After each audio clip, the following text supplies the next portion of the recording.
Alright, so in part 1 of devlog 5, I was working on the next levels, particularly level 2. And I haven't quite got finished with the other levels in the time recording. But at the time that I'm recording this, I already have levels 1 through 10 done and the level selector. And in the level selector I have 10 worlds. And each world has 10 levels inside of that world. So what I want to do is make a theme for each world. And in that world, only have certain specialty balls associated with it. But I don't know what themes I want, and I need potential ideas for them. I want them to be related to the 80s. You know, I'm doing that synthwave aesthetic with Punchball. But, you know, I might have something like a sci-fi end-of-the-world thing for Terminator. I might do something related to aliens, but I don't know. So, I think I need some help. I think I need some ideas from you guys.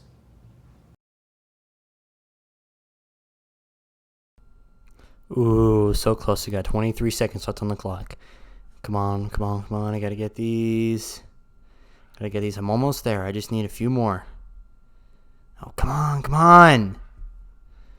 All right. Come on. Almost there. 10 seconds. Oh, dang it. Sniper balls. Okay. Almost there. Get the sniper ball. Why can't I get the... No. Well, all right. Yeah, this is gonna be hard.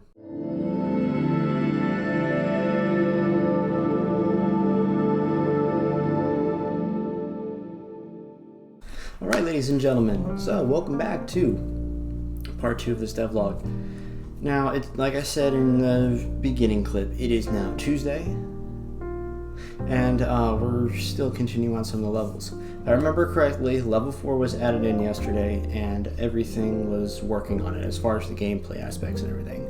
So now I need to make levels 5 and 6. I'm hoping to get up to level 10 done today, and have everything switching, you know, all right through there.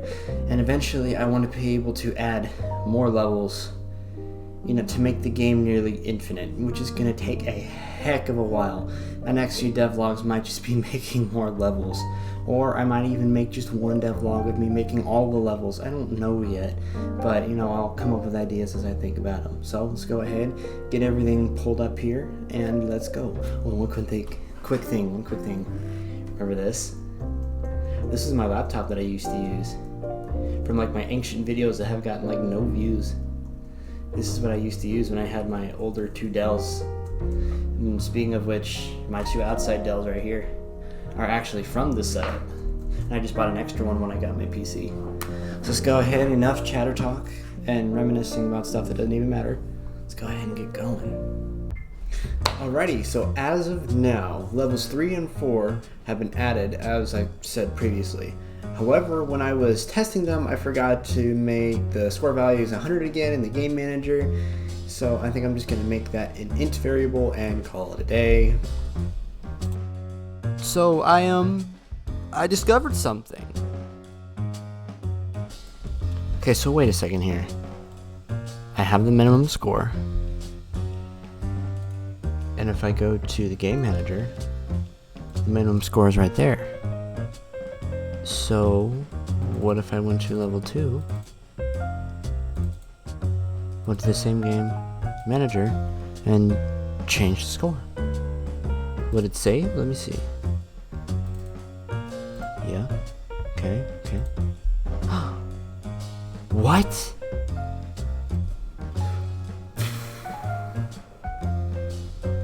In today's episode of Noob Game Developer Discoveries, I didn't realize that when I made the int variable, it would essentially reset for every level. This means that in theory, I can make any level have any minimum score I wanted. And if I can remember correctly, it was also same for the time value and the timer script. This means that when I want to test and debug it whenever I wanted, all I had to do was just change the values in the inspector to like a really low score for like a really low time. So I'm going to definitely keep this in mind when I'm completing the first 10 levels. It will make testing the UI and everything so much easier. And oh boy, let me tell you, these levels are getting way more intense each time I've done it. I've actually lost on the first time for nearly every level that I've made so far, and I think at this point I'm on like level 5 or 6, so let's keep it going and see what we can do. Making these levels were probably the most grueling part of this game so far. It was a very repetitive, time-consuming, and intensive process, so I got bored and tired during this part very easily. However, one thing I did enjoy was the intensity of being close to the edge of your score, which is getting much harder now, if I may say. So, after a long grind of making each level, I began to get highly grinded myself. I was super tired at this point, and you know what beverage fixes all ailments, no questions asked, don't at me? Coffee. However, I eventually got the levels done. 1 and 10 were finally complete, and I could test the game in full to see if it was fun and enjoyable.